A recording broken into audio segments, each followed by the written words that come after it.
오늘 우리에게 주시는 하나님의 말씀은 요한계시록 20장 7절에서 15절까지 말씀입니다. 원래 생명의 삶, 오늘 본문은 11절부터 15절까지인데 이전의 내용과 이어지는 내용이어서 7절부터 살펴보고자 합니다. 천년 왕국에 관한 얘기가 나오기 때문입니다. 7절, 천년이 참에 사탄이 그 옥에서 놓여 나와서 땅의 사방 백성 곧 곡과 마곡을 미혹하고 모아 싸움을 붙이리니 그 수가 바다의 모래 같으리라. 그들이 지면에 널리 퍼져 성도들의 진과 사랑하시는 성을 두름에 하늘에서 불이 내려와 그들을 태워버리고 또 그들을 미혹하는 마귀가 불과 유황못에 던져지니 거기는 그 짐승과 거짓 선지자도 있어 세세토록 밤낮 괴로움을 받으리라. 아멘. 자, 여기서 천년은 천년 왕국을 말합니다. 그래서 천년 왕국에 대해서 잠깐 살펴보고자 합니다.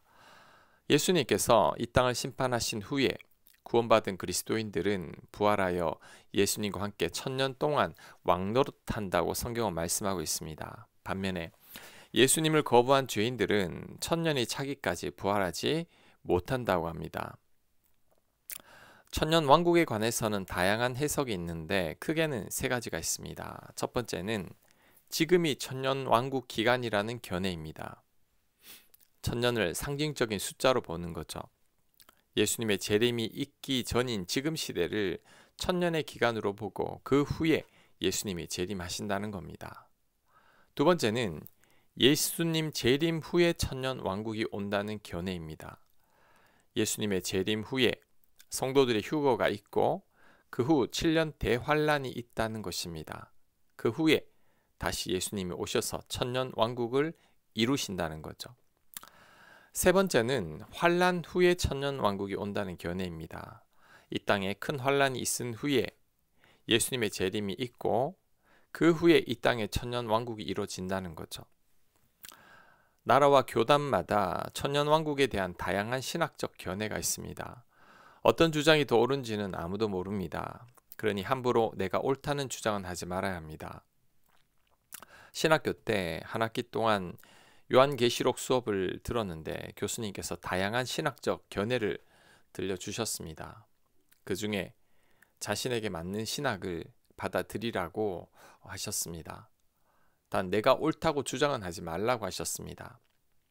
자신들의 해석만이 진리라고 주장하는 자들이 결국 이단을 만들기 때문이죠. 특히 이단들이 이상하게 해석하고 적용하는 것이 666과 14만 4천 명과 천년 왕국입니다. 여호와의 증인이나 신천지가 이와 비슷한 해석을 많이 합니다. 우리는 이런 것들에 현혹되면 안 됩니다. 우리는 666과 14만 4천 명과 천년 왕국에 대해서 자세히 몰라도 됩니다. 자세히 알 수도 없는 겁니다. 요한계시록은 그 어느 누구도 정확하게 해석하는 자가 없습니다.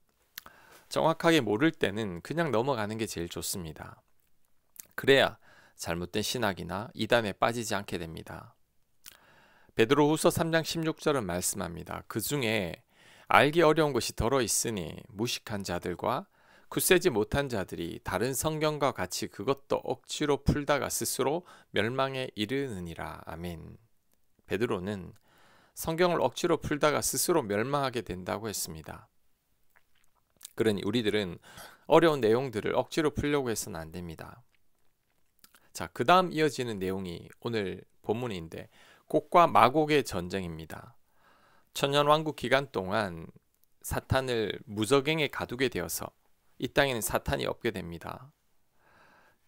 그런데 천년 뒤에 무저갱이 열리면서 사탄이 나오게 되고 그로 인해 또 많은 인간들이 미혹됩니다. 그 후 진짜 마지막 전쟁을 하게 되는데 그것이 바로 곡과 마곡의 전쟁입니다. 이 전쟁은 아마겟돈 전쟁 후에 있는 전쟁입니다. 곡과 마곡 전쟁은 천년 왕국 후의 전쟁이죠. 이 전쟁에서 사탄은 완전히 패하게 됩니다. 결국 하나님께서 승리하시고 사탄은 완전한 심판을 받게 된다는 것입니다. 요한계시록 20장 내용이 어렵죠. 그리고 이 20장의 내용은 며칠 동안 이루어질 내용이 아닙니다. 적어도 1000년 이상이 필요하고 어쩌면 수천 년이 걸릴지도 모릅니다. 그러니 우리가 정확하게 내용을 알 수가 없습니다. 하지만 확실한 것은 결국 선이 이기고 악이 패한다는 거죠. 악인들은 심판을 받고 의인들은 하나님과 함께 거한다는 겁니다. 우리들은 이 사실만을 붙들면 됩니다. 불확실한 것을 알려고 하기보다 지금 확실한 진리를 붙드는 것이 더 중요합니다. 확실한 진리는 죄 많은 나를 위해 죽으신 예수님의 사랑을 받아들이고 믿을 때 우리가 구원을 받는다는 거죠. 천년 왕국이 있다면 그곳에서 주님과 함께 거할 것입니다. 곡과 마곡의 전쟁이 있다고 해도 그 전쟁 후에는 새하늘과 새 땅이 있는 천국에 들어가서 주님과 함께 거하게 될 겁니다. 우리는 이 진리만을 붙들면 됩니다. 그럴 때 그 어떤 다른 진리들은 우리를 절대 흔들지 못할 것입니다. 11절 또 내가 크고 흰 보좌와 그 위에 앉으신 이를 보니 땅과 하늘이 그 앞에서 피하여 간데 없더라. 또 내가 보니 죽은 자들이 큰 자나 작은 자나 그 보좌 앞에 서 있는데 책들이 펴 있고 또 다른 책이 펴졌으니 곧 생명책이라. 죽은 자들이 자기 행위를 따라 책들에 기록된 대로 심판을 받으니 아멘. 책들이 펴 있고 또 다른 책이 펴졌으니라고 말씀합니다. 책이 두 권 나오죠. 이 책들이 무슨 책이냐 하면 한 권은 구원받은 자와 그렇지 않은 자를 기록한 생명책이고 또 한 권은 모든 자들의 행위에 대해 기록한 생명책입니다. 누구든지 그 행한 대로 심판을 받을 것입니다. 불신자들도 심판을 받을 것이고 우리들도 심판을 받을 것입니다. 예수님을 믿는 우리들은 이 심판을 받지 않는다고 착각해서는 안 됩니다. 그 어느 누구도 예외는 없습니다.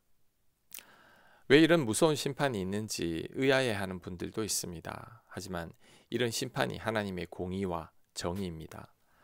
만약에 이런 심판이 없다면 하나님은 공평한 분이 아닙니다.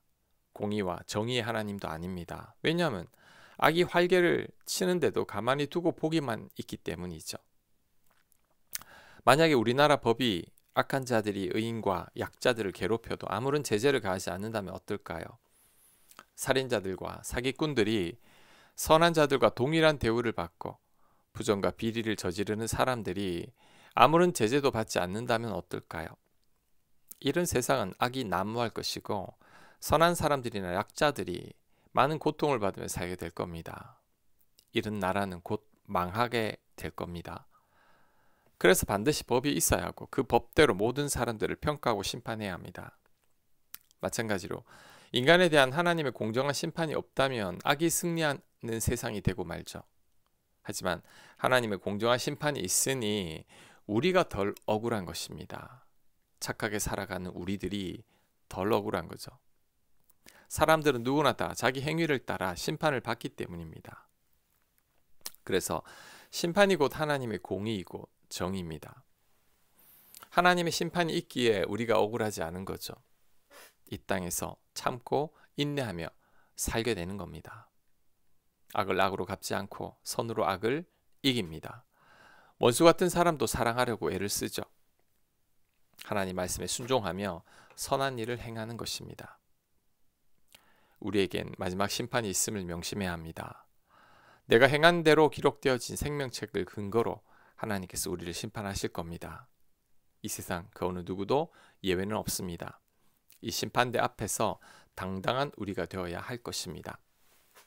13절 바다가 그 가운데에서 죽은 자들을 내주고 또 사망과 음부도 그 가운데에서 죽은 자들을 내주며 각 사람이 자기 행위대로 심판을 받고 사망과 음부도 불못에 던져지니 이것은 둘째 사망 곧 불못이라. 누구든지 생명책에 기록되지 못한 자는 불못에 던져지더라. 아멘. 자, 악인들 그리고 구원받지 못한 자들이 부활한다고 합니다. 이들은 천년 왕국 후에 부활하는 겁니다. 그렇다면 왜 이들이 부활하느냐? 그들의 악에 따라 심판을 받기 위함입니다. 심판받기 위해 부활하는 거죠. 차라리 부활하지 않는 것이 더 나을 뻔했죠. 자, 이제 완전히 다 끝이 난 겁니다. 이제 하나님이 완전히 다스리는 나라가 임한 거죠. 내일 본문에서 새 하늘과 새 땅이 열리게 됩니다. 전도서 12장 13절 말씀입니다. 일의 결국을 다 들었으니 하나님을 경외하고 그의 명령들을 지킬지어다. 이것이 모든 사람의 본분이니라.